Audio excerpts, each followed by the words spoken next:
আল্লাহ তাআলা কিয়ামতের কঠিন ময়দানে যেদিন স্বামী স্ত্রীকে চিনবে না, স্ত্রী স্বামীকে দেখে পালিয়ে যাবে, বন্ধু বন্ধুরে চিনবে না, পীর সাহেব মুরিদরে চিনবে না, মুরিদ পীর সাহেবরে চিনবে না, দলের কর্মী তার নেতারে চিনবে না, নেতা তার কর্মীরে চিনবে না, বন্ধু বন্ধুরে দেখে পালাবে। এই কঠিন মুহূর্তে সূর্যটা মাথার কাছে চলে আসবে, জমিনটা তামার জমিন হবে, আজকের জমিনের মতো নয়। মানুষ ঘর্মাক্ত, ক্লান্ত, শ্রান্ত মাথার মগজগুলো কানের ছিদ্র আর নাকের ছিদ্র দিয়ে বেয়ে বেয়ে পড়বে। বিশ্বনবী ফরমান, ময়দানে 7 শ্রেণীর ব্যক্তিকে রব্বুল আলামিন তার আরশের নিচে ছায়া দিবেন। তার মধ্যে প্রথম শ্রেণীর ব্যক্তি হলো ইমামুন আদিল। ইমামুন আদিল, ন্যায়পরায়ণ শাসক,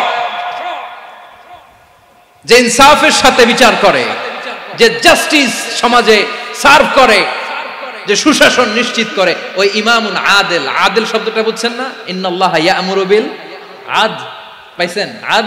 আদিল। 7 শ্রেণীর ব্যক্তিকে আল্লাহ তাআলা সুশীতল আরশের নিচে ছায়া দিবেন, যেদিন তার দেয়া ছায়া ছাড়া কোনো ছায়া থাকবে না। এর প্রথম হচ্ছে ইমামুন আদিল, ন্যায়পরায়ণ শাসক। চিল্লায় বলেন সুবহানাল্লাহ। আবার বিশ্বনবী বললেন, ইন্নাল মুকসিতিনা ইনদাল্লাহি আলা মানাবিরা মিন নূর আন ইয়ামিনির রহমান। কিয়ামতের দিন যারা ন্যায়পরায়ণ হিসেবে আল্লাহর সামনে দাঁড়াবে, কিয়ামতের দিন রব্বুল আলামিন তার আরশের ডান দিকে ওই ন্যায়পরায়ণ লোকদের জন্য আরশের ডান দিকে একটা নূরের মিম্বারে তাদেরকে বসার সুযোগ করে দিবে। আল্লাহর আরশের ডান দিকে ন্যায়পরায়ণ লোকদের জন্য আল্লাহ তাআলা নূরের মিম্বার বানাবে। 4টে কেন কথা মনে করেছেন? আল আদাল, জাস্টিস। ইন্নাল্লাহা ইয়া'মুরু বিল আদল। আল্লাহ তাআলা এই আদালতের নির্দেশনা দেয়, সুবিচার, সুশাসন। প্রিয় ভাইয়েরা, এটা আমরা বাংলাদেশে চাই কি চাই না? এই যে অরাজকতা, এই যে অন্যায়, এই যে জুলুম, এই যে ইনকনসিস্টেন্সি, সমাজের অসঙ্গতির প্রধান কারণ জাস্টিস নাই, সুবিচার নাই, সুশাসন নাই। শেষবারের মতো আওয়াজ করে বলেন তো, আমরা বাংলাদেশে আদল চাই কি চাই না? তাহলে প্রথম নির্দেশনা শেষ। আল্লাহ তাআলা তোমাদেরকে আদলের আদেশ দেন। এরপরে আল্লাহ বললেন, আমি তোমাদেরকে ইহসানের আদেশ দেই। ইন্নাল্লাহা ইয়া'মুরু বিল আদলি ওয়াল ইহসান। আমি তোমাদেরকে যেমনি আদলের নির্দেশনা দেই, তেমনি ভাবে তোমাদেরকে ইহসানের নির্দেশনা দেই। ইহসান, আওয়াজ করে সবাই বলেন তো ইহসান। সবাই বলেননি? সবাই বললে এতটুকু আওয়াজ হবে আমি বিশ্বাস করি না। আওয়াজ করে বলুন আল ইহসান। ইহসান মানে কারো প্রতি সফট হার্টেড হওয়া, মহানুভব হওয়া, অনুগ্রহ পরায়ণ হওয়া, অনুগ্রহশীল হওয়া, একে অপরের প্রতি দয়াদ্র হওয়া। একে অপরের প্রতি দয়াদ্র, অনুগ্রহশীল হওয়া ছাড়া মানবিক সমাজ কশিনকালেও গঠন করা সম্ভব না। প্রিয় ভাইয়েরা, সুন্দর আচরণ দিয়ে, ইহসান দিয়ে যা জয় করা যায়, নরম আচরণ দিয়ে যেটা অর্জন করা যায়, কঠোরতা দিয়ে সেটা পারা যায় না। বিষ্ণু ঈসা ইসলাম ইহসান দিয়ে, কোমল আচরণ দিয়ে, তার অনুগ্রহ দিয়ে তিনি অনেক কাফিরের হৃদয়কে জয় করে ফেলেছেন। সাইয়েদনা সুমামা ইবনে উসাল রাদিয়াল্লাহু তাআলা আনহুর কথা মনে পড়ে যায়। তিনি ছিলেন ইয়ামামার বাদশা। মদিনাতে বিশ্বনবীকে হত্যা করার নিয়তে এসেছিলেন। গোপনে গোপনে বিশ্বনবীকে হত্যা করে আবার ইয়ামামাতে তিনি ফিরে যাবেন। কিন্তু কি অবাক করা কাণ্ড, হত্যা করতে পারে নাই, সাহাবাদের হাতে তিনি ধরা পড়ে গেলেন। সাইয়েদনা সুমামা ইবনে উসাল রাদিয়াল্লাহু তাআলা আনহু হত্যার নিয়তে আসলেন, কিন্তু হত্যা করতে পারলেন না। সাহাবারা ওনাকে ধরে ফেললেন, ধরে মসজিদে নববীর পিলারের মধ্যে বেঁধে রাখলেন। সুমামা ইবনে উসাল, সিরাত থেকে শুনে, সিরাত থেকে শোনাচ্ছি, রাদিয়াল্লাহু তাআলা আনহু ইয়ামামার অধিপতি ছিলেন। ইয়ামামা বিশ্বনবীকে হত্যার জন্য আসছেন, ধরা পড়ে গেছেন, এখন মসজিদে নববীতে বেঁধে রাখছে, তার মানে বন্দী। এখন স্ট্যাটাস কি? বন্দী, ক্যাপটিভ। তো বিষ্ণু ঈসা ইসলাম সাহাবাদেরকে বললেন, তার খোঁজ খবর নিও, সুমামা ইবনে উসালের খোঁজ খবর নিও। সাহাবারা বলেন, ইয়া রাসূলুল্লাহ, আপনাকে হত্যা করতে এসেছে, তার তো কঠিন ক্যাপিটাল পানিশমেন্ট হওয়া দরকার, কঠিন শাস্তি হওয়া দরকার। বিশ্বনবী বললেন, না, আমি যেটা জানি তোমরা সেটা জানো না। তোমরা সুমামার সাথে ভালো আচরণ করো, বিশ্বনবী সুমামার কাছে গেলেন। প্রথম দিন যে তিনি কালেমার দাওয়াত দিলেন, ইমানের দাওয়াত দিলেন, ইসলামের দাওয়াত দিলেন, রিসালাতের দাওয়াত দিলেন, আখিরাতের দাওয়াত দিলেন। পরের দিন যে বিশ্বনবী সালাতের দাওয়াত দিলেন, যাকাতের দাওয়াত দিলেন, ইসলাম কি, কিভাবে, কেমন করে পালন করতে হয় চমৎকার আর্টিকুলেট করতে শুরু করলেন। তন্ময় হয়ে সুমামা ইবনে উসাল রাদিয়াল্লাহু তাআলা আনহু বিশ্বনবীর কথাগুলো শুনতে আরম্ভ করলো।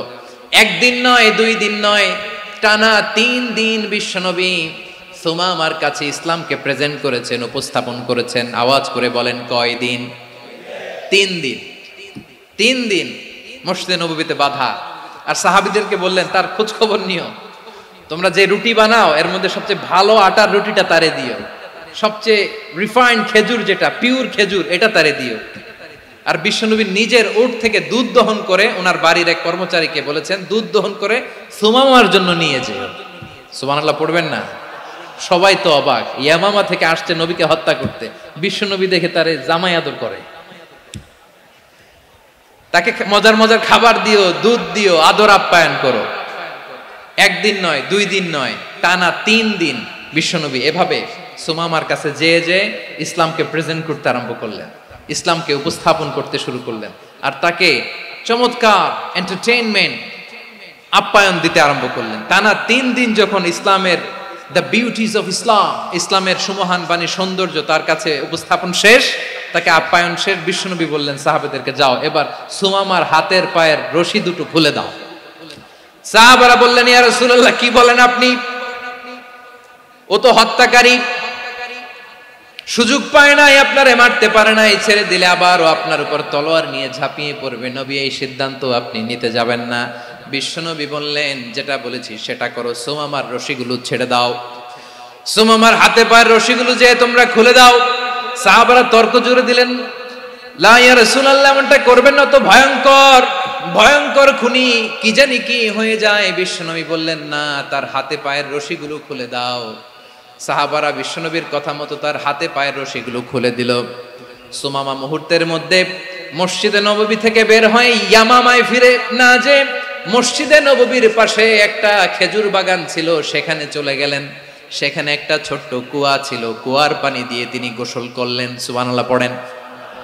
কুয়ার পানি দিয়ে গোসল করে মসজিদে নববীর সামনে এসে বিশ্বনবী এবং সাহাবাদের সামনে দাঁড়িয়ে সাব্বাবা উঁচু করে বললেন, আশহাদু আল্লা ইলাহা ইল্লাল্লাহ ওয়া আশহাদু আন্না মুহাম্মাদান আবদুহু ওয়া রাসূলুহু। আল্লাহু আকবার। আমি সাক্ষ্য দিচ্ছি আল্লাহ ছাড়া কোনো ইলাহ নাই, আর মুহাম্মদ আল্লাহ তাআলার প্রেরিত বান্দা এবং রাসূল।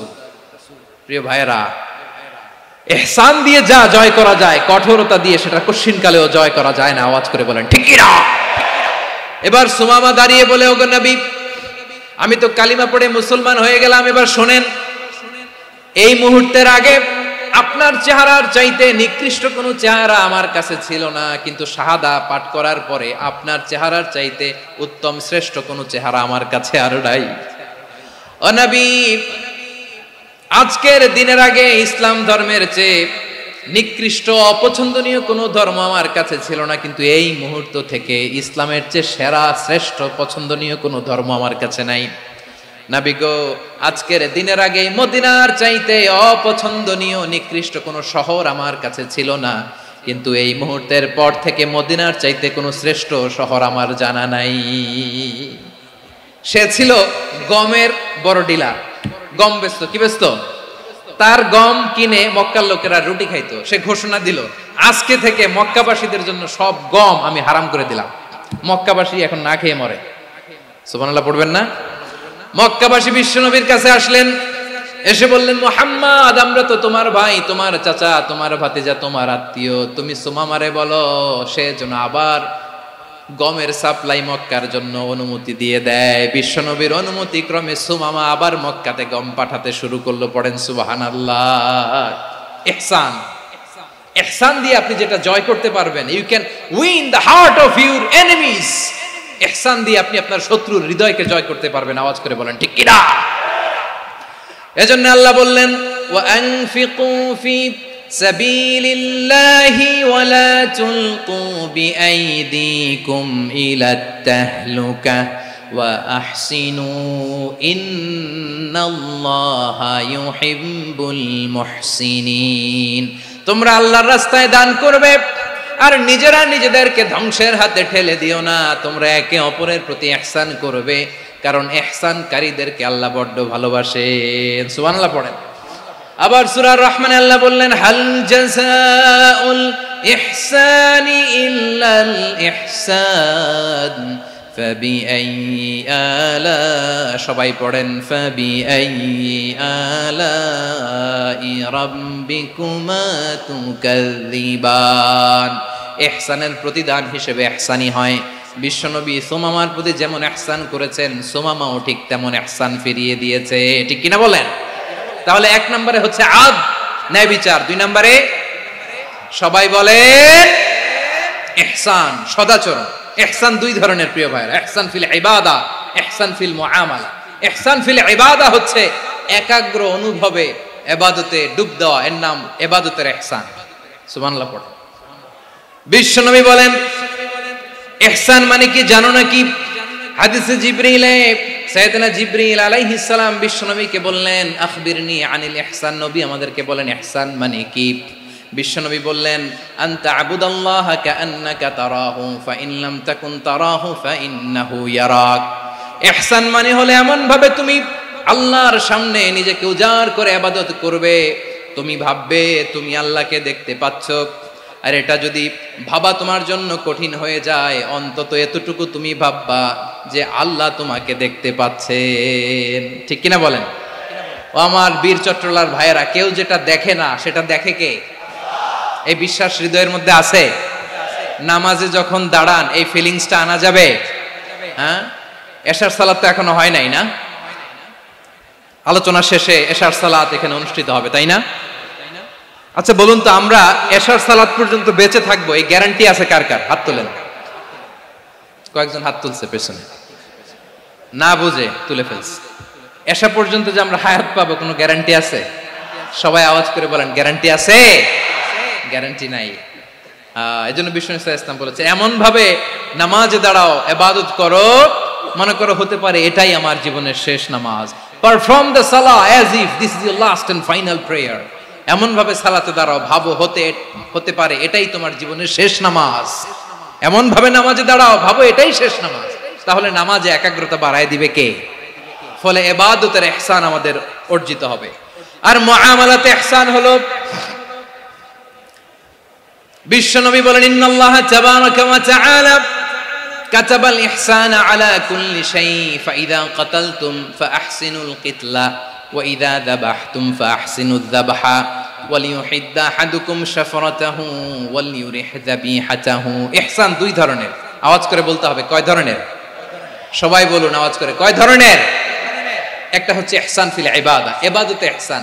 ইবাদতে ইহসান কি? একাগ্র অনুভব দিয়ে ইবাদত করা, মন প্রাণ দিয়ে ইবাদত করা। আর মুআমালাতে ইহসান কি? সব কাজে, দৈনন্দিন কাজে, কর্মে, সামাজিক অ্যাক্টিভিটিতে কোমলতা প্রদর্শন করা, অনুগ্রহের সাথে সবকিছু করা। আল্লাহ তাআলা ইন্নাল্লাহা তাবারাকা ওয়া তাআলা কাতাবাল ইহসানা আলা কুল্লি শাই, তিনি সব কিছুর ব্যাপারে ইহসানকে আবশ্যক করেছেন। সবকিছু, মুমিনের সব কাজে ইহসানের পরশ থাকবে। ওয়া ইযা কাতালতুম ফাহসিনুল কিতলা, বিষ্ণুই বলেন তুমি যখন কাউকে হত্যা করো ইহসানের সাথে করো। সুবহানাল্লাহ পড়বেন না? যখন হত্যা করো তখনও ইহসানের সাথে। আচ্ছা হত্যা করবো আবার ইহসান আসবে করতে করে, তো মেরেই ফেলবো আমি। আল্লাহ, ও ভাই একজন খুন করেছে, খুনি, রাষ্ট্রীয় আইনে তার শাস্তি হয়েছে ডেথ পেনাল্টি, মৃত্যুদণ্ড। এখন মৃত্যুদণ্ড দেখে আপনি যেমনি মন চায় তেমনি মারবেন লোকটারে? ওর নাক কেটে ফেলতে পারবেন? ওর কান কাটতে পারবেন? ওর চোখ উপড়ে ফেলতে পারবেন আপনি? যেমন মন চায় তার অঙ্গহানি করা যাবে না। ইহসানের সাথে তাকে হত্যা করে। সুবহানাল্লাহ, this is Islam, this is the true essence of Islam. ওয়া ইযা যাবাহতুম ফাহসিনুয যাবহা, যখন জবাই করবে তখনও ইহসানের সাথে জবাই করো। করব জবাই, ওইখানেও নাকি ইহসান। আচ্ছা কুরবানির দিন আমরা পশুগুলোরে কি করি বলেন সবাই আওয়াজ করে?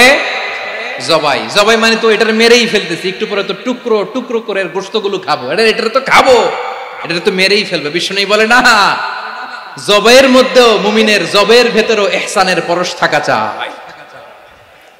যখন জবাই করবে প্রাণীটাকে হাত পা টাইট করে বেঁধে নাও, ছুরিটাকে শার্পেন করে নাও, ধারালো করে নাও, যাতে অল্প সময়ে জবাইটা হয়ে যায়, প্রাণীটা যাতে কম কষ্ট পায়। সুবহানাল্লাহ পড়ে। দিস ইজ কল্ড ইহসান। ইহসান আল্লাহ তাআলা যেমনি আদলের আদেশ করেছেন, ন্যায় বিচার জাস্টিস এনশিওর করতে বলেছেন, সমাজে ইহসানের ব্যবহার, ইহসানের অনুশীলন তিনি করতে বলেছেন। এজন্য মুমিনের প্রতিটি কাজে, আমার চট্টগ্রামের ভাইয়েরা আমার দিকে তাকান, খেয়াল করে শুনুন, মুমিন জীবনের প্রতিটি কাজে ইহসানের পরশ থাকা চাই। আমরা যেন আমাদের পরিবারের প্রতি ইহসান করি, আমরা যেন আমাদের কর্মচারীদের প্রতি ইহসান করি, আমরা যেন আমাদের কলিগদের প্রতি ইহসান করি, আমরা যেন আমাদের ভাইদের প্রতি ইহসান করি। মুমিন জীবনের প্রতি কাজে ইহসানের পরশ থাকার দরকার আছে না নাই? কথা বুঝতে পেরেছেন? তাহলে আল্লাহ তাআলার তিনটা আদেশ ছিল, কয়টা গেল? ভুলে গেছে, ভুলে গেছে চট্টগ্রাম। তিনটা আদেশের মধ্যে কয়টা বললাম? প্রথমে কি ছিল?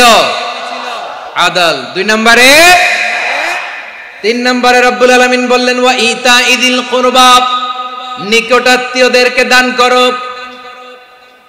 নিকট আত্মীয়দেরকে দাও, যারা তোমাদের ব্লাড কানেকশনের আত্মীয় তাদেরকে তোমরা দাও। এখানে জেনারেলি বললেন দাও, কি দিব সেটা তিনি এখানে বলেন নাই, সেটা তিনি সূরাতুল ইসরার মধ্যে বলেছেন। আল্লাহ বলেন ওয়া আতিযাল কুরবা হাক্কা, নিকট আত্মীয়দেরকে তাদের অধিকার, তাদের প্রাপ্য তোমরা বুঝিয়ে দাও। দেখেন, একটা শান্তির সমাজ, একটা সমৃদ্ধ সমাজ, একটা মানবিক সমাজ গঠনের জন্য আল্লাহ তাআলা বেশি না, মাত্র 3টা অর্ডার, 3টা ভার্ডিক্ট তিনি জারি করেছেন। 1 নাম্বার সুশাসন, ন্যায় বিচার। 2 নাম্বার ইহসান। 3 নাম্বার নিকটাত্মীয়, যারা কাছের, তোমার ভেরি ক্লোজ রিলেশনশিপে আছে, তাদেরকে দাও। দাও, দিলে বাড়িয়ে দেয় কে? অনেকে দিতে চায় না, কৃপণতা করে। দিলে বাড়ায় দেয় কে? ও মিয়া, মদিনার মধ্যে সবচাইতে গরিব সাহাবী ছিল বেলাল রাদিয়াল্লাহু তাআলা আনহু। ওনার এন্টায়ার অ্যাসেট, সম্পদের পরিমাণ কতদূর জানেন? একটা লুঙ্গি। বেলাল রাদিয়াল্লাহু তাআলা আনহু, ওনার টোটাল ওয়েলথের এস্টিমেশন হচ্ছে মাত্র একটা লুঙ্গি। একটা লুঙ্গি, টোটাল ওয়েলথ এস্টিমেশন, টোটাল সম্পদের পরিমাণ বেলাল রাদিয়াল্লাহু তাআলা আনহুর কি ছিল? কথা বোঝে নাই বোধহয়। কি ছিল? ওই বেলাল রাদিয়াল্লাহু তাআলা আনহুকে বিষ্ণু ইসলাম বলেছেন আনফিক ইয়া বেলাল, ও বেলাল তুমিও দাও। ওয়ালা তাখশা মিন যিল আরশি ইখলালা, আরশের অধিপতির তো কোনো ঘাটতি নাই, তুমি দিলে ওই আল্লাহ তোমারে বাড়ায় দিবে। এজন্য আমার প্রিয় ভাইয়েরা, দিলে কমে না, দিলে বাড়ে। অনেকে ধরে রাখে, নতুন কিছু নিতে পারে না, হাত দিয়ে যেটা ধরে রেখেছেন এটা দিয়ে দেন, বড় একটা ধরার সুযোগ পাবেন। জোরে বলেন ঠিক কিনা? ধরেন 5 কেজি ওজনের একটা ধরে রাখছেন, এখন 10, এটা না ছাড়লে 10 কেজি ধরতে পারবেন আপনি? আচ্ছা, 10 কেজির জিনিস একটা আছে হাতে, ওইটা যদি ছেড়ে দেন তাইলে না 15 কেজি ধরতে পারবেন। কথা বলেন ঠিক কিনা? তাহলে দিলে বাড়িয়ে দেয় কে? রব্বুল আলামিন বললেন 3 নাম্বার আদেশ হলো তোমাদের প্রতি সমাজটারে কেমন করে মানবিক সমাজ, সুন্দর সমাজ গড়বা। 3 নাম্বার আদেশ হলো ওয়া আতিদাল কুরবা হাক্কা, নিকটাত্মীয়দেরকে তাদের প্রাপ্য বুঝিয়ে দাও। এই নিকটাত্মীয়দেরকে তাদের অধিকার বুঝিয়ে দেওয়া, প্রাপ্য বুঝিয়ে দেওয়াতে আমাদের গাফলতি আছে না নাই? চট্টগ্রামে নাই? মাশাআল্লাহ আছে, আছে। অনেকে দেখবেন অনেক আল্লাহওয়ালা, তাহাজ্জুদ গুজার, সেজদা দিতে দিতে কপালে কালো দাগ ফেলে দিছে, সে তার বোনের হকটা আদায় করে নাই। আছে না নাই? হ্যাঁ, এখানেও আছে। সর্বনাশ। অনেক বড় হাজী সাহেব, বিশাল লম্বা দাড়ি, ছেলেরে সব দিয়ে দিছে, মেয়েরে কিছু দেয় নাই, মেয়ের হক আদায় করে নাই। আছে না নাই? এই হাজী সাহেবেরা, এই আল্লাহওয়ালারা কিয়ামতের ময়দানে আটকে যাবে। আপনি অন্যের অধিকার নষ্ট করেছেন, তাদের রাইটস কে ভায়োলেট করেছেন। এজন্য আল্লাহ তাআলা বলেন, কারো অধিকার যদি কেউ নষ্ট করে, ওই সমাজটা মানবিক সমাজ কঠিনকালেও হতে পারে না। এজন্য 3 নম্বর আল্লাহ বললেন ওয়া ইতাইদিল কুরবা, নিকটাত্মীয়দেরকে দাও। কি দিবা? তাদের অধিকার দিয়ে দাও, বোনের অধিকার বুঝিয়ে দাও। মেয়ের অধিকার বুঝিয়ে দাও, ফুফুর অধিকার বুঝিয়ে দাও। দেখবেন অনেক মায়েরা ছেলের পাতে মুরগির রান দেয়, মেয়ের পাতে দেয় মুরগির ঠ্যাং। এরকম আছে না নাই? ছেলেরা কি দেয় মুরগির, মেয়ের পাতে কি দেয়? তো মেয়ের কি মুরগির রান খেতে মনে চায় না? মনে চায় না? এমনটা করা যাবে না। নিকটাত্মীয়দেরকে অধিকার দিয়ে দাও, নিকটাত্মীয়ের সাথে সুসম্পর্ক রাখো। আদেশটা কার? এজন্য প্রিয় ভাইয়েরা, জীবনে যদি বারাকা অর্জন করতে চান, নিকটাত্মীয়দের সাথে সুসম্পর্ক রাখতে হবে, তাদের জন্য উপহার পাঠাতে হবে। বিশ্বনবী বলেন, লা ইয়াদখুলুল জান্নাতা কাতে, যে ব্যক্তি আত্মীয়তার সম্পর্ককে ছিন্ন করে দেয়, সে কশিন কালেও আল্লাহর জান্নাতে ঢুকবে না। আপনি কি এটারে সহজ হাদিস মনে করছেন? এটা সহজ কথা? আপনি ভাবছেন আপনার নামাজ আপনারে বাঁচাতে পারবে, আপনার রোজা বাঁচাতে পারবে, আপনার তাহাজ্জুদ আপনারে বাঁচাতে পারবে? অধিকার নষ্ট করলে কিছুই আপনারে বাঁচাতে পারবে না। এজন্য নিকট আত্মীয়দেরকে দিতে হবে বেশি বেশি। বিশ্বনবী বলেন, ইন্না সাদাকাতা আলাল মিসকিনি সাদাকা ওয়া আলা যির রাহিমি ইসনাতান সাদাকাতুন ওয়া সালা।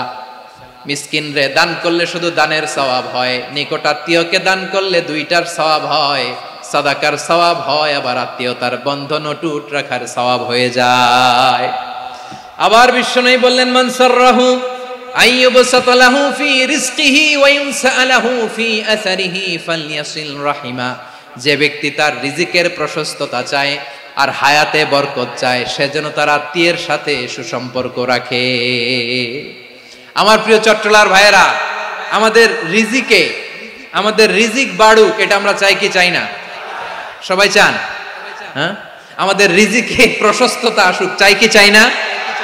আমাদের হায়াতে বরকত আসুক, আমরা চাই কি চাই না? এই দুইটা যদি চান, তাহলে নিকট আত্মীয়দের সাথে সুসম্পর্ক রাখবেন। পারবেন? তাহলে সমাজটারে মানবিক সমাজ বানায় দিবে কে? তিনটা আদেশ চলে গেল। কয়টা?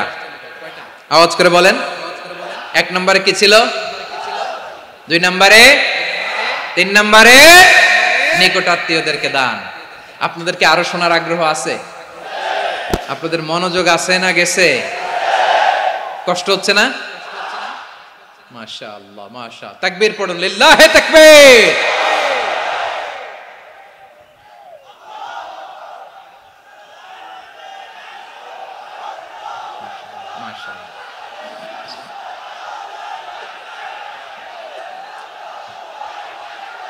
আমার প্রিয় ভাইয়েরা, আল্লাহ তাআলা তিনটা জিনিসের যেমনি আদেশ করেছেন, অনুরূপভাবে তিনটা বিষয়ে তিনি বারণ করেছেন, নিষেধ করেছেন। ওগুলোর কাছেও যাওয়া যাবে। শুনবেন।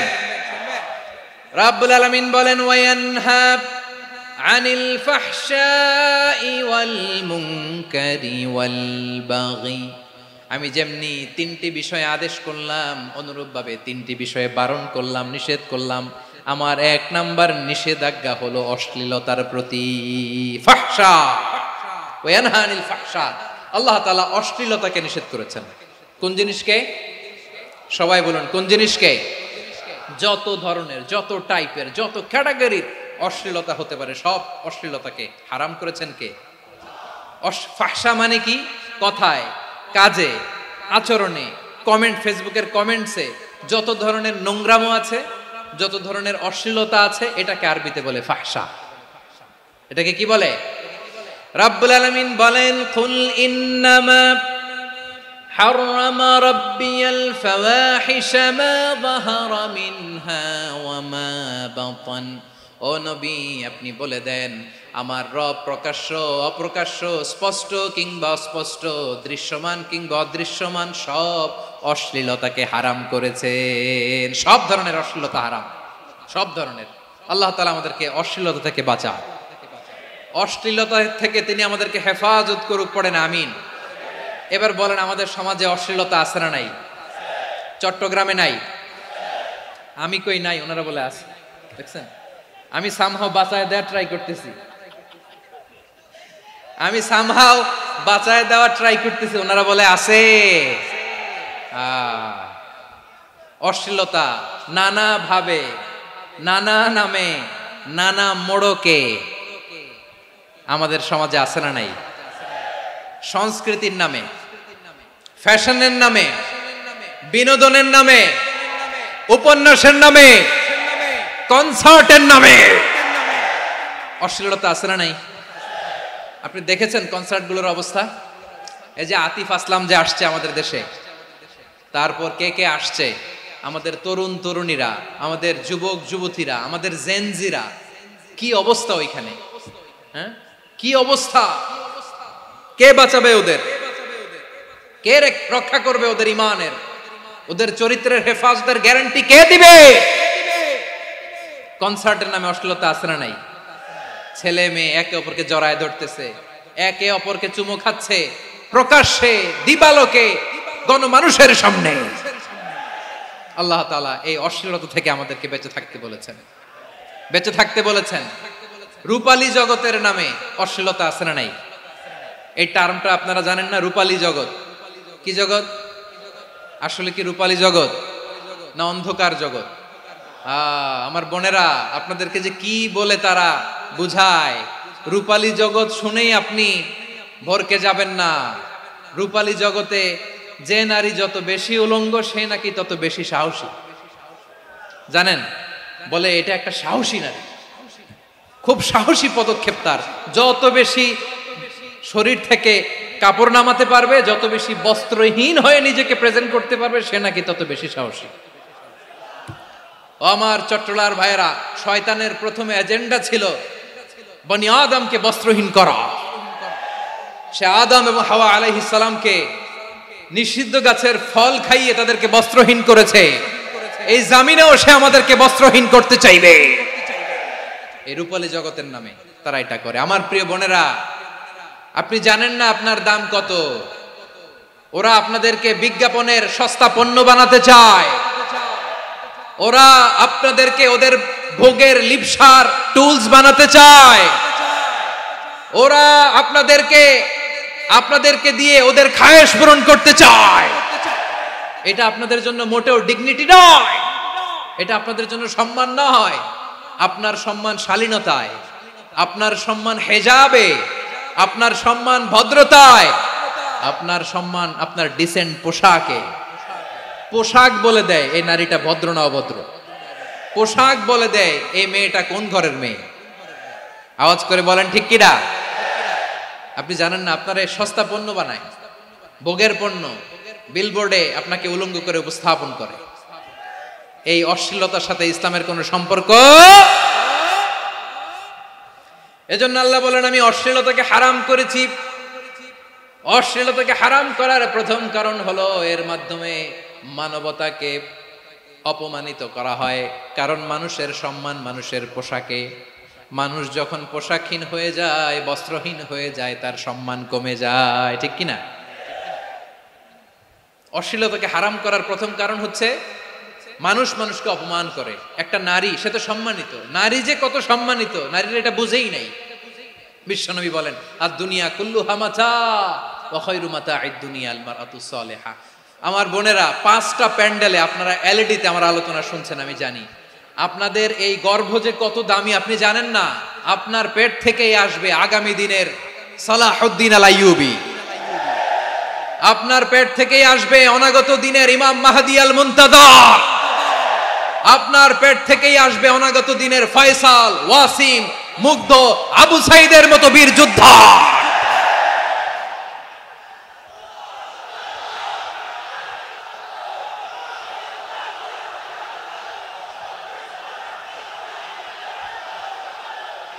আমার প্রিয় বোনেরা, আমার প্রিয় বোনেরা, বিশ্বনবীর কথার ওজন খেয়াল করেন। আর দুনিয়া কুল্লুহা মাতা ওয়া খায়রু মাতা'আদ দুনিয়া আল মারআতু সালিহা। দুনিয়ার সবকিছুই অ্যাসেট, এর মধ্যে সবচেয়ে দামি অ্যাসেট নেককার নারী। আপনার গর্ভ যে কত দামি আপনি জানেন না। নিজের সময়টাকে কাজে লাগান, কোরআন পড়েন, সুন্নাহ পড়েন। আপনার অনেক দায়িত্ব ঘরে। You are the MD of your family. একটা family it's a very big institution. পরিবার একটা অনেক বড় প্রতিষ্ঠান। and you are the MD of your institution. আপনি এই পরিবারের MD, managing director of your family. এখানে আপনার কত দায়িত্ব। আপনি ছেলেমেয়েদেরকে তারবিয়া করবেন। আপনি আপনার স্বামীর জন্য ঘরটারে জান্নাতের নীর বানাবেন। আপনার জন্য জান্নাতের ডুপ্লেক্স বাড়ি ওইখানে তৈরি করে রাখবে কে? আপনি যে কত দামি আপনি জানেন না। নারীদেরকে আল্লাহ বানিয়েছেন উচ্চতর করে, নিম্নতর নয়। নারীদেরকে ছোট্ট জিনিস দিলে এটারে বড় করে দেয়। নারীদেরকে ভ্রূণ দিলে, শুক্রাণু দিলে নারী এটারে বাচ্চা হিসেবে উপহার দেয়, ঠিক কিনা? বিয়ের মাধ্যমে স্বামী যখন তার শুক্রাণু তার স্ত্রীকে উপহার দেয়, স্ত্রী রিটার্নে কি উপহার দেয়? ফুল ফর্ম বেবি, মানব সন্তান। দেখছেন, আপনি দিলেন একটুক, উনি দিছে বিশাল। আপনি যদি নারীকে বাজার এনে দেন, নারী এটাকে সুস্বাদু খাবারে রূপান্তর করে দেয়। আপনি তাকে একটা মুচকি হাসি দিয়ে দেন, সে তার কলিজা দিয়ে দেয়। কিন্তু যদি আপনি তার মনে কষ্ট দেন, সে আপনার জীবনকে জাহান্নাম বানায়া দেয়। খবর আছে, নারীর মন বুঝতে পারলে নেয়ামত, বুঝতে না পারলে কিয়ামত, ঠিক কিনা বলে? কত দামি আপনি জানেন না, জানেন না আপনি কত দামি, অনেক দামি আপনি। আপনাদেরকে যেন ভোগের সস্তা পণ্য বানাতে না পারে, আপনাদেরকে সচেতন থাকতে হবে, সজাগ থাকতে হবে, কনসার্ন থাকতে হবে। শয়তানের ওই হাতছানির দিকে আর নজর দেওয়া যাবে না। তাহলে কেন আল্লাহ তাআলা এই ফাহশা অশ্লীলতাকে হারাম করলেন? এক নাম্বার, এতে হিউম্যান ডিগনিটি কমে। দুই নাম্বার, এতে মানুষের অধিকার নষ্ট হয়। আপনি বিয়ে করেছেন, এরে পরকিয়া করেন, ওর সাথে এরকম আছে না নাই? স্ত্রীর অধিকার নষ্ট করেছেন। আপনি বিবাহ সম্পর্কে আবদ্ধ হয়েছেন তার সাথে, আপনি পরকিয়া করেন ওই ছেলের সাথে, আপনি আপনার হাজবেন্ডের সাথে বিট্রে করেছেন। এজন্য আল্লাহ অশ্লীলতাকে হারাম করেছে। অশ্লীলতাকে হারাম করার আরেকটা কারণ হচ্ছে আল্লাহ তাআলা এই হিউম্যান জেনারেশনকে এটাকে প্রিজার্ভ করতে চায়। হিফজুন নাসল, এটা মাকাসিদুশ শরিয়ার অনেক গুরুত্বপূর্ণ একটা মাকাসিদ, অনেক গুরুত্বপূর্ণ। আপনার নাসল, আপনার জেনারেশনকে সংরক্ষণ করা। এই যে আসতেছে ফেব্রুয়ারি, কত ফেব্রুয়ারি জানো? এটা কি বিশ্ব ভালোবাসা দিবস? হ্যাঁ, কি দিবস? এই বিশ্ব ভালোবাসা দিবসের সাথে মুসলমানদের কোনো সম্পর্ক নাই। আমার প্রিয় ভাইরা, এই যে আপনি অবৈধ সম্পর্কে জড়ালেন, কেন আল্লাহ অশ্লীলতাকে হারাম করেছে দেখেন। বলতেছিলাম যে এটা আপনার নাসল, আপনার জেনারেশন, আপনার লিনিয়েজ, আপনার বংশকে প্রিজার্ভ করা। কে কার বাবা, কে কার মা, বাবা মা জানা, প্রজন্মকে প্রিজার্ভ করা, এটা ইসলাম ওয়াজিব করে দিয়েছে। এই যে অবৈধ সম্পর্কের কারণে, বিশ্ব বেহায়া দিবসের কারণে, এগুলোর আউটকাম, আউটপুট হিসেবে মাঝে মাঝে ঢাকা মেডিকেলের ডাস্টবিনে নবজাতকের বাচ্চার কান্নার আওয়াজ শুনতে পাওয়া যায়। চট্টগ্রাম মেডিকেলের ডাস্টবিনে নবজাতকের কান্না শুনতে পাওয়া যায়। বীর চট্টলার মুসলমানেরা বুঝতে পারলে আওয়াজ করে বলেন, এই যে চট্টগ্রাম মেডিকেলে যে নবজাতকটা পাওয়া গেল, ওর বাবাকে আমাকে বলেন, ওর বাবাকে, ওর মাকে, ও কোন ফ্যামিলির সন্তান কেউ জানে? আপনি হিউম্যান ডিগনিটিকে অপমান করেছেন না? আপনি তার ভবিষ্যৎকে অন্ধকার করেছেন না? আপনি তার লিনিয়েজকে প্রশ্নবিদ্ধ করে দিয়েছেন না? এই জন্য আল্লাহ তাআলা অশ্লীলতাকে আমাদের জন্য হারাম করে দিয়েছেন। পড়েন সুবহানাল্লাহ। এই জন্য রাব্বুল আলামিন বলেন, কুল ইন্নামা হারামা রাব্বিয়াল ফাওয়াহিশা মা যাহারা মিনহা ওয়া মা বাতান। প্রকাশ্য অপ্রকাশ্য সব অশ্লীলতাকে হারাম ঘোষণা করে দিয়েছে কে? আবার দুনিয়ার বুকে যারা অশ্লীলতার প্রসার করে তাদের জন্য শাস্তি মজুদ রেখেছে কে? রাব্বুল আলামিন বলেন, ইন্নাল্লাযীনা ইউহিব্বুনা আন তাশিআল ফাহিশাতু ফিল্লাযীনা আমানু লাহুম আযাবুন আলীমুন ফিদ দুনিয়া ওয়াল আখিরাতি ওয়াল্লাহু ইয়ালামু ওয়া আনতুম লা তা'লামুন। নিশ্চয়ই যারা বিশ্বাসীদের মাঝে অশ্লীলতার প্রচার প্রসার করতে চায় তাদের জন্য আমি মর্মন্তুদ শাস্তি প্রস্তুত করে রেখেছি, দুনিয়াতেও রেখেছি, আখিরাতেও রেখেছি। ঘোষণাটা কার? যারা এই নাটকের নামে, সিনেমার নামে, রূপালী জগতের নামে, মুভির নামে, ওটিটি প্ল্যাটফর্মের নামে আমার সমাজে অশ্লীলতা ছড়াতে চায়, তাদের জন্য কঠিন মর্মন্তুদ শাস্তি মজুদ রেখে দিয়েছে কে? ও আমার বোনেরা, এখনো আপনি জাগবেন না? এখনো আপনার চিন্তার দুয়ারে এখনো নাড়া পড়ে নাই? ওরা আপনাকে উলঙ্গ বানাতে চায়, ওরা আপনাকে আইটেম গার্ল বানাতে চায়। এজন্য ইসলাম অশ্লীলতাকে হারাম করেছে। হারাম।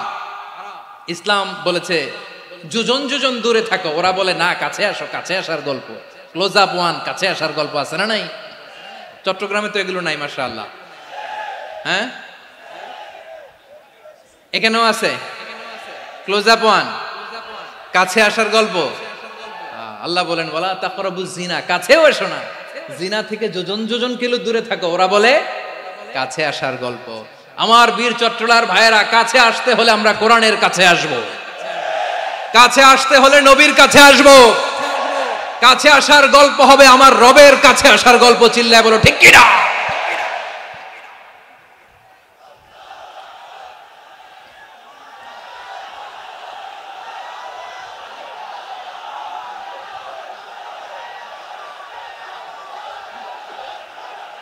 বসুন বসুন আমার ভাইয়েরা।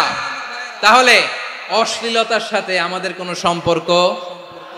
সবাই বলতে পারেননি, আওয়াজ করে বলুন, অশ্লীলতার সাথে আমাদের কোনো সম্পর্ক? আমরা এই সমস্ত ক্লোজ আপ ওয়ান, কাছে আসার গল্পের প্রোগ্রামে যাব? আমরা কোন ধরনের অশ্লীল কন্টেন্ট সোশ্যাল মিডিয়ায়, টিভিতে দেখব? কি যুগ যে আমরা কাটাচ্ছি আপনি কল্পনা করতে পারবেন না। পর্ন ইন্ডাস্ট্রি, নারী পুরুষের বস্ত্রহীন যুগল দৃশ্য, এটাকে দিয়ে ওরা কোটি ডলারের ইন্ডাস্ট্রি বানিয়েছে। পুরো মানব ইতিহাসে এরকম জঘন্য সময় মানব ইতিহাস পার করে নাই। পর্ন এটা ইন্ডাস্ট্রি হয়ে গেছে। আমাদের এই যুবকগুলো, জেনজিগুলো, ওদের চরিত্র বাঁচাবে কি করে? কেমন করে হেফাজত করবে ওদের এই মূল্যবান চরিত্র? আমার প্রিয় ভাইয়েরা, এই অশ্লীলতার দ্য লেটেস্ট ভার্সন হচ্ছে LGBTQ, শরীফ থেকে শরীফা। শুনছেন আপনারা? দেখতে পুরুষ, আসলেই পুরুষ, সুস্থ একজন পুরুষ, 4 সন্তানের বাবা, বলে আমি মনে মনে নারী। দেখতে নারী, সুস্থ নারী, আসলেই সে দিব্যি একজন নারী, বলে আমি মনে মনে পুরুষ। সবচেয়ে ভয়ঙ্কর অশ্লীলতার সবচাইতে লেটেস্ট ভার্সন হচ্ছে এই ট্রান্সজেন্ডারিজম। সুস্থ পুরুষ তার বায়োলজিক্যাল গ্রোথকে হরমোন দিয়ে স্টপ করে দিয়ে সে সার্জারি করে নারী হতে চায়, সুস্থ নারী পুরুষ হতে চায়। পুরুষ পুরুষের প্রতি সেক্সুয়ালি আকর্ষণ বোধ করে, এটা লূত আলাইহিস সালামের কওমের মধ্যে ছিল। এটাকেও আল্লাহ কোরআনে ফাহিশা বলেছেন। ওয়ালুতান ইয ক্বালা লিকাওমিহি আতাতুনাল ফাহিশাতা মা সাবাকাকুম বিহা মিন আহাদিম মিনাল আলামিন। লূত আলাইহিস সালাম বললেন, তোমরা কি এমন এক অশ্লীল কার্যক্রমে ডুব দিলে নাকি যেটা গোটা বিশ্বের কেউ কখনো করে নাই, তোমরাই প্রথম করেছো। পড়েন নাউযুবিল্লাহ। এই পশ্চিমের এই রোগ আমার দেশে যেন আসতে না পারে, আমাদের সজাগ থাকতে হবে। প্রিয় ভাইরা, চিল্লায় বলেন ঠিক কিনা? পশ্চিমের অবস্থা ভয়ঙ্কর। পাশ্চাত্যে, আমি যুক্তরাষ্ট্রে ছিলাম অনেকদিন, কয়েক মাস, বিভিন্ন স্টেটে ঘুরেছি। গার্ডিয়ানরা উদ্বিগ্ন, ছেলে মেয়েদেরকে, ছোট্ট ছেলে মেয়ে, ওদেরকে জিজ্ঞেস করে, তুমি how do you feel right now inside yourself? তুমি ভিতরে ভিতরে কেমন ফিল করো? তোমার কি ছেলে ছেলে লাগে না মেয়ে মেয়ে লাগে? আচ্ছা বলেন, এই ছোট্ট বাচ্চাটাও কি এগুলো জেন্ডার অ্যাসাইনমেন্ট বলতে এগুলো কিছু বুঝে? এইভাবে মিসগাইড করা হচ্ছে। কৌতূহল বশত ছোট্ট ছেলে যদি বলে আমার তো মেয়ে মেয়ে লাগে, তখন বলে যে না তুমি মেয়ে, ছেলে না। মা বাবা বাধা দিলে ওকে আলাদা গভর্নমেন্ট হাউসে নিয়ে যাবে। ভয়ঙ্করতম অবস্থা। আমরা একটা সময় শুনতাম যে হুজুর আমার ছেলেটা খুব ভালো, হাফেজে কোরআন, আল্লাহওয়ালা। হুজুর আমার ছেলে দাড়ি রাখছে, আল্লাহওয়ালা। হুজুর আমার ছেলে 5 ওয়াক্ত সালাত জামাতের সাথে পড়ে, তার মানে আল্লাহওয়ালা। পশ্চিমে যে আমি কি শুনছি জানেন? ওরা বলে হুজুর আমার ছেলেটা ইউনিভার্সিটির একটা মেয়ের সাথে প্রেম করে, ও খুব আল্লাহওয়ালা, হুজুর দোয়া করবেন। এর কারণ ওদের কাছে আল্লাহওয়ালার ক্রাইটেরিয়া হচ্ছে হুজুর আমার ছেলেটা আরেক ছেলের পছন্দ করে নাই, আমার মেয়েটা আরেক মেয়েকে ভালোবাসে নাই, এজন্য আমার ছেলেটা আল্লাহওয়ালা, হুজুর ওর জন্য একটু দোয়া করে দিয়েন। কি চ্যালেঞ্জ ওরা ফেস করতেছে। ওনার ছেলে যে আরেক ছেলেরে বিয়ে করবে না, এটাতেই উনি খুশি যে আলহামদুলিল্লাহ আমার ছেলেটা একটা মেয়েরে ভালোবাসে, আমার মেয়েটা একটা ছেলেরে ভালোবাসে, মানে এটা খুব আল্লাহওয়ালা। নাউজুবিল্লাহ পড়তে পারলেন না? এজন্য অশ্লীলতার সাথে আমাদের কোনো সম্পর্ক। রব্বুল আলামিন বলেন ওয়ায়ানহা আনিল ফাহশাই ওয়াল মুনকারি ওয়াল বাগি, তিনটা জিনিসকে আমি নিষিদ্ধ করলাম। এক নাম্বার হলো ফাহশা, অশ্লীলতা। দুই নম্বরে হলো মুনকারের সমস্ত মন্দ কাজ। আপনাদের মনোযোগ আছে না? শেষ করে দিব? আর 2-1 মিনিট শুনবেন? আচ্ছা বলি তাহলে, আর 2-1 মিনিট। তাহলে নিষেধাজ্ঞা জারি করেছেন তিনটা জিনিসের উপর। এক নাম্বার কি? ফাহশা, অশ্লীলতা। দুই নাম্বার মুনকার। মুনকার মানে হচ্ছে যত মন্দ কাজ, খারাপ কাজ, বাজে কাজ, এটার বলে মুনকার। এটার কি বলে? আপনারা পড়ছেন না, তা'মুরুনা বিল মা'রুফি ওয়া তানহাউনা আনিল মুনকার। ভালো কাজের আদেশ, সৎ কাজের আদেশ, অসৎ কাজের নিষেধ। মুনকার, মুনকার হচ্ছে মানুষের স্বাভাবিক বিবেকবোধ যেটাকে খারাপ বলে, ওইটাই মুনকার। পৃথিবীর সব আসমানি গ্রন্থ যেটাকে খারাপ বলেছে, মানুষের স্বাভাবিক বিবেকবোধ যেটাকে খারাপ বলেছে, এগুলো সব মুনকার। যেমন ইফটিজিং, এটা কি ভালো না খারাপ? মজুদদারি, খাদ্যে ভেজাল দেওয়া, ওজনে কম দেওয়া, মাছে ফরমালিন মিশানো, চাঁদাবাজি, টেন্ডারবাজি, দখলবাজি, এগুলো আমাদের স্বাভাবিক বিবেকেই বলে এগুলো খারাপ, এগুলো হচ্ছে মুনকার। আল্লাহ তাআলা এই মুনকার থেকে আমাদেরকে বেঁচে থাকতে বলেন, আর শয়তান এই মুনকারের প্রতি আমাদেরকে উদ্বুদ্ধ করে। আল্লাহ তাআলা বললেন, ইয়া আইয়ুহাল্লাযীনা আমানু লা তাত্তাবিউ খুতুওয়াতিশ শাইতান ومن يتبع خطوات الشيطان فإنه يأمر بالفحشاء والمنكر। আল্লাহ বললেন, ও আমার গোলামেরা শোনো শোনো, ও আমার বিশ্বাসী বান্দারা খবরদার, তোমরা কশিনকালেও শয়তানের পদাঙ্ক অনুসরণ করবে না, কারণ শয়তান তোমাদেরকে অশ্লীলতা এবং মন্দ কাজের দিকে উদ্বুদ্ধ করে। আমাদের কাজ হচ্ছে শয়তান আমাদেরকে যেদিকে নিতে চায় আমরা তার উল্টা দিকে যাব, ঠিক কিনা বলে? শয়তান এই মন্দ কাজকে আমাদের কাছে বিউটিফাই করে, চাকচিক্যময় করে আমাদের সামনে উপস্থাপন করে। এজন্য আল্লাহ বলেন মুনকারকে থামাতে হবে, মুনকার প্রতিরোধ করতে হবে। মুনকার প্রতিরোধের দায়িত্ব শুধু আমাদের নাকি? শুধু আপনার খতিব সাহেবের, ইমাম সাহেবের, নাকি মুসলিম উম্মার সবার? আওয়াজ করে বলুন, মুনকার অসৎ কাজ প্রতিরোধের দায়িত্ব কার? রাব্বুল আলামিন বলেন, কুনতুম খায়রা উম্মাতিন উখরিজাত লিন-নাসি তা'মুরুনা বিল মা'রুফি ওয়া তানহাউনা আনিল মুনকার।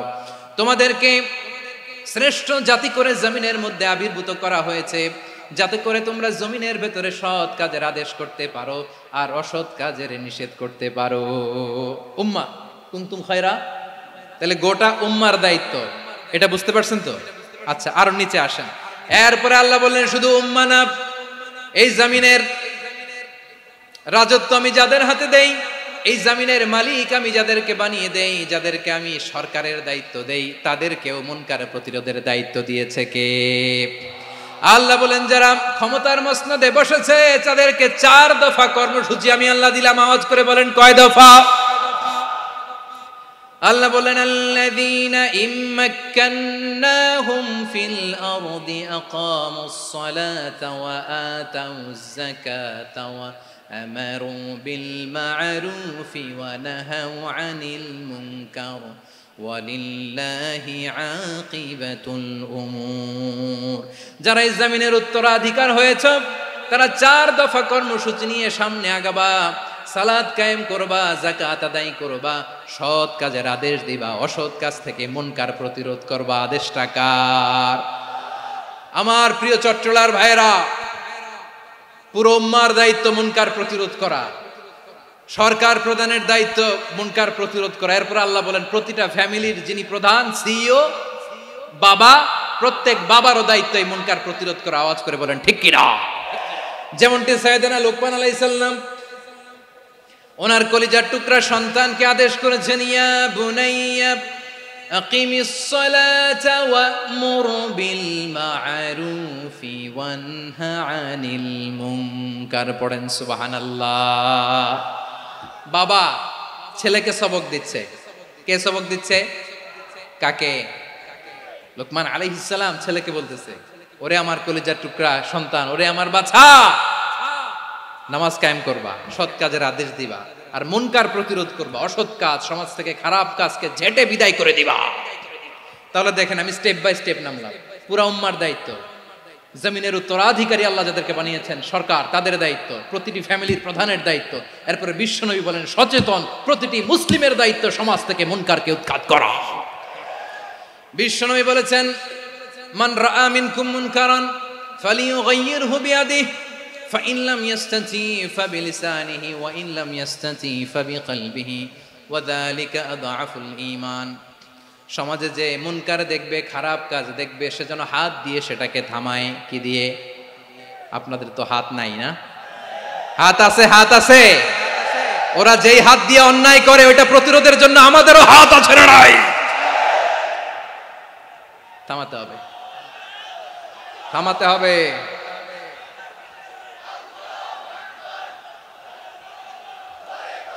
বসুন আমার প্রিয় ভাইয়েরা, ওরা ওদের যে হাত দিয়ে টেন্ডারবাজি করে, চাঁদাবাজি করে, ইফটিজিং করে, দখলবাজি করে, যে হাত দিয়ে, ওই মুনকার থামায় দেওয়ার জন্য আল্লাহর দেয়া আমাদেরও দুটি হাত আছে না নাই?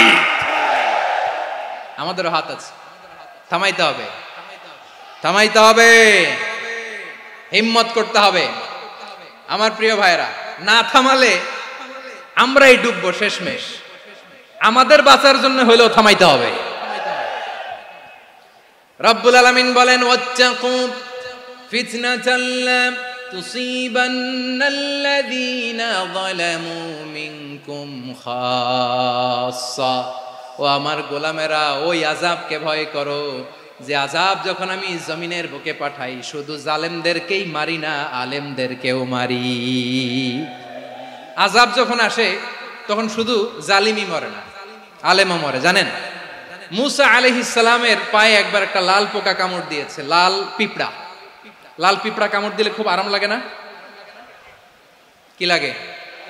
হ্যাঁ, জলে না? লাল একটা পিঁপড়া কামড় দিছে, তো উনি রেগে মেগে পাশি দেখে লাল পিঁপড়ার বাসা, পা দিয়ে ডলে মুছে সবগুলো পিঁপড়া মেরে ফেলছে। এই ঘটনাটা আল্লাহ ঘটিয়েছেন এজন্য মুসা আলাইহিস সালাম ছিলেন কালিমুল্লাহ, সরাসরি আল্লাহর সাথে কথা বলতেন। তিনি আল্লাহকে জিজ্ঞেস করেছিলেন, আল্লাহ তুমি যখন কোনো জনপদে আযাব পাঠাও, শাস্তি দাও, ওখানকার শুধু জালেমরাই তো মরে না, ভালো মানুষগুলাও মরে, তো আযাব দিবা মুশরিকদের উপর দিবা, অবাধ্যদের উপর দিবা, ভালো মানুষগুলারে মারো কেন? আল্লাহ বললেন, মুসা তোমার যে কামড় দিছিল পায়ের মধ্যে পিঁপড়া, কয়টা পিঁপড়া? জোরে বলেন। একটা পিঁপড়া, তো সবগুলারে মারলা কেন? রেগে মেগে পুরো পিঁপড়ার বাসা ভেঙে ম্যাসাকার করলা কেন? এই মুসা, আমি যখন অ্যাকশনে যাই, আমি যখন শাস্তি দেই, তখন এত বাস বিচার করা হয় না, বাস বিচার করা যায় না। যখন অ্যাকশনে যাওয়া হয় ওইটা ডাইরেক্ট অ্যাকশন হয়ে যায়। চিল্লায় বলো ঠিক কিনা?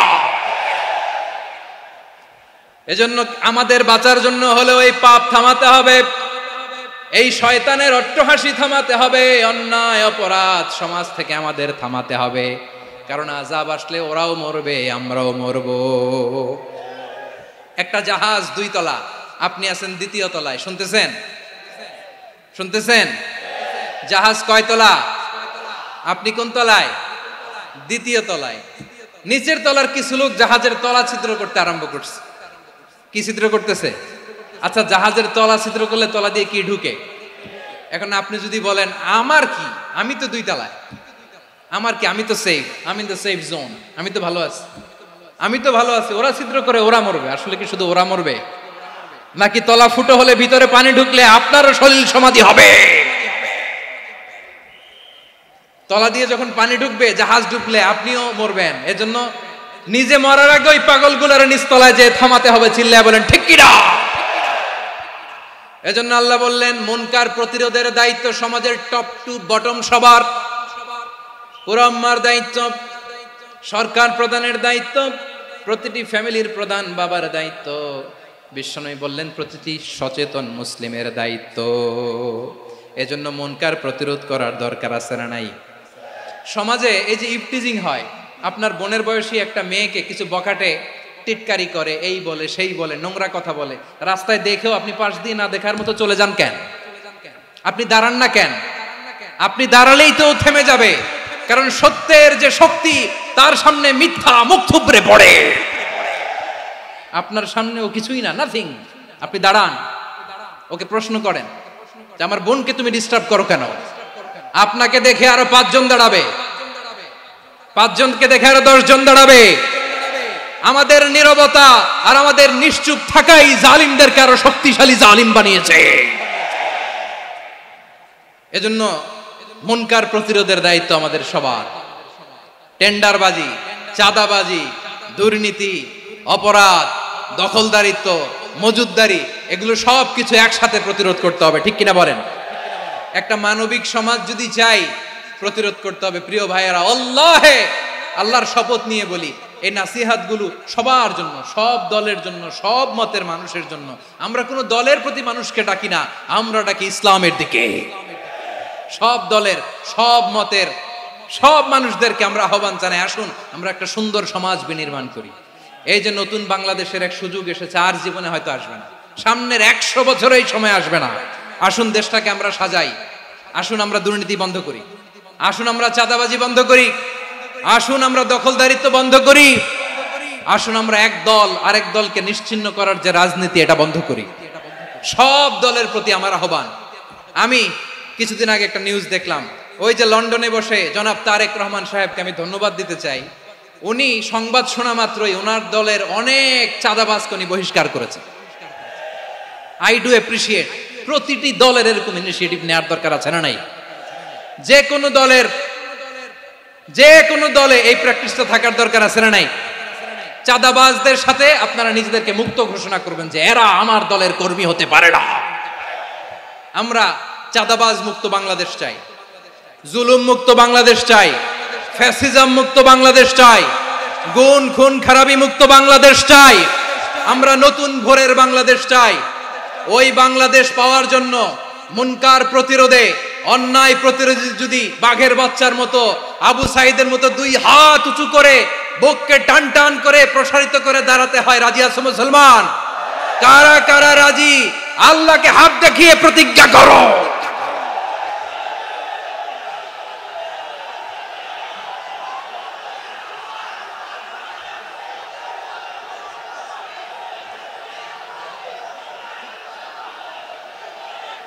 আমার প্রিয় ভাইয়েরা, বসুন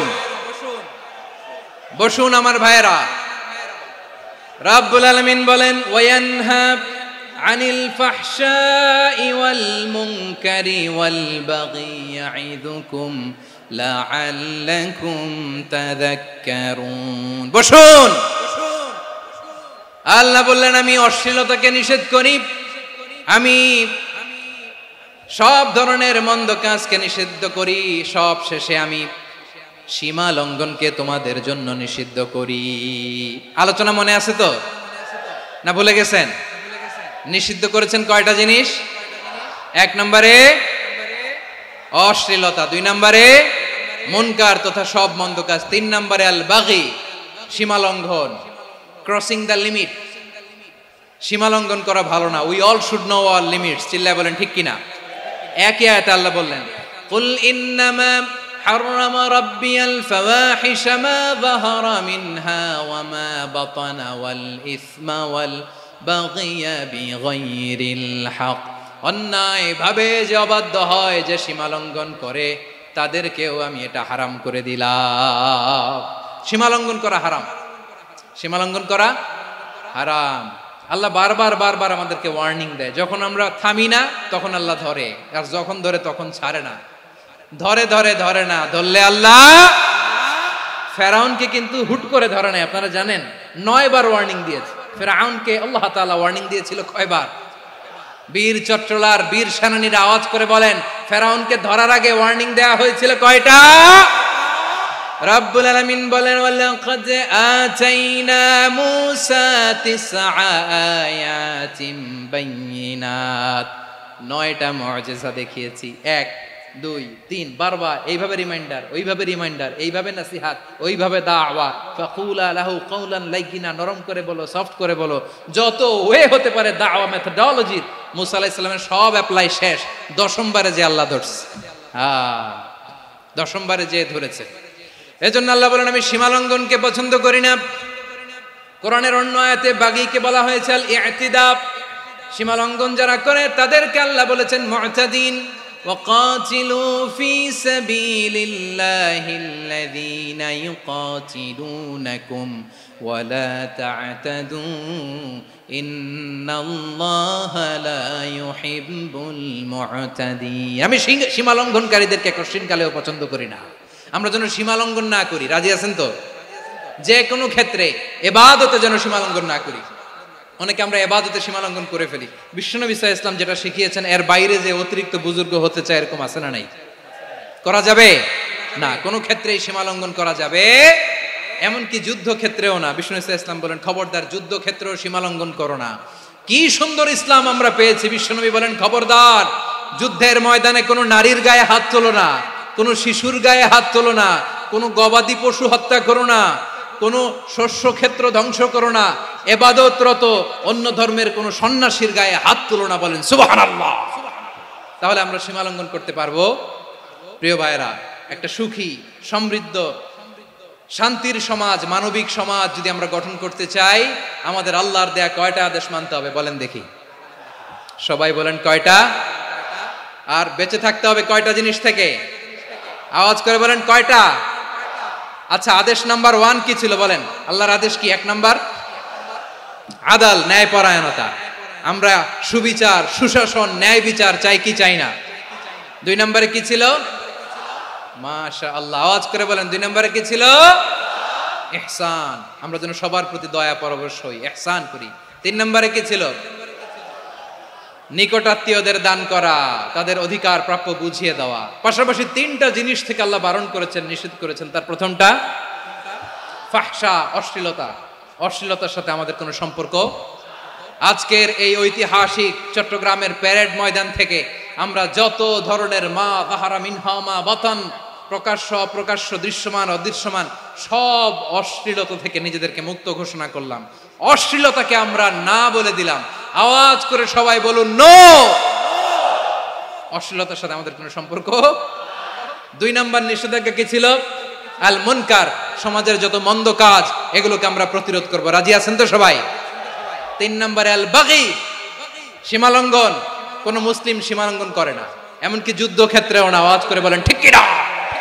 রব্বুল আলামিন শেষে বললেন ইয়াইদুকুম লাআল্লাকুম তাযাক্কারুন। আল্লাহ তোমাদেরকে উপদেশ দেন যাতে তোমরা শিক্ষা গ্রহণ করো। আমরা উপদেশ দিব, আমরা জোর করে কাউরে কিছু মানাতে চাই না। লা ইকরাহা ফিদ্দিন ওয়া যাক্কির ফা ইন্না যিকরা তানফাউল মুমিনিন। উপদেশ দিলে এটা মুমিনদের কাজে দেয়। লাস্তা আলাইহিম বিমুসাইতির ইন্নামা আনতা মুযাক্কির। নবী হে, আপনি রিমাইন্ডার দাতা, আপনি উপদেশ দিবেন। আমরাও বিশ্বনবীর এই হাদিসগুলো থেকে, কোরআনের আয়াত থেকে রিমাইন্ডার, এই কথামালা, বাণী বাহক হিসেবে এই বাণীগুলো আপনাদের সাথে কাছে পৌঁছে দিলাম। আমরা আল্লাহ তাআলার কাছে প্রার্থনা করি, আল্লাহ আমরা যেন আদল দিয়ে আমাদের সমাজকে গঠন করতে পারি। আল্লাহ আমরা যেন ইহসান করতে পারি, আমরা যেন নিকটাত্মীয়দের দান করতে পারি। আল্লাহ যত ধরনের অশ্লীলতা, অনাচার, মন্দ কাজ, সীমালঙ্ঘন, অবাধ্যতা থেকে যেন আমরা বেঁচে থাকতে পারি। আল্লাহ তাআলা আমাদের সবাইকে কথাগুলো বোঝার ও আমল করার তৌফিক দান করুক। হাযা মা ইনদি ওয়াল ইলমু ইনদাল্লাহ আলাইহি তাওয়াক্কালতু ওয়া ইলাইহি উনীব। প্রিয় ভাইরা, আমি আপনাদের সবার জন্য দোয়া করি, আপনারাও আমার জন্য দোয়া রাখবেন। আমাদের পাশেই আছেন আমাদের সকলের শ্রদ্ধাভাজন, আমাদের মুরব্বী আওলাদে রাসূল আনোয়ার হোসেন তাহের জাবির আল মাদানী হাফিজাহুল্লাহ ওয়া রাআ। সবাই বসুন। উঠবেন না, কেউ উঠবেন না। উঠলেন কেন? উঠলেন কেন? প্যারেড ময়দানের প্রোগ্রাম তো এরকম হইতে পারবে না। বসুন, এটা আল্লামা সাঈদীর স্মৃতি বিজড়িত মাহফিল। বসুন, বসুন। এই মাহফিলের আদব আছে। বসুন, বসুন। সুশৃঙ্খল ভাবে আমরা আখিরি মোনাজাতে অংশগ্রহণ করব।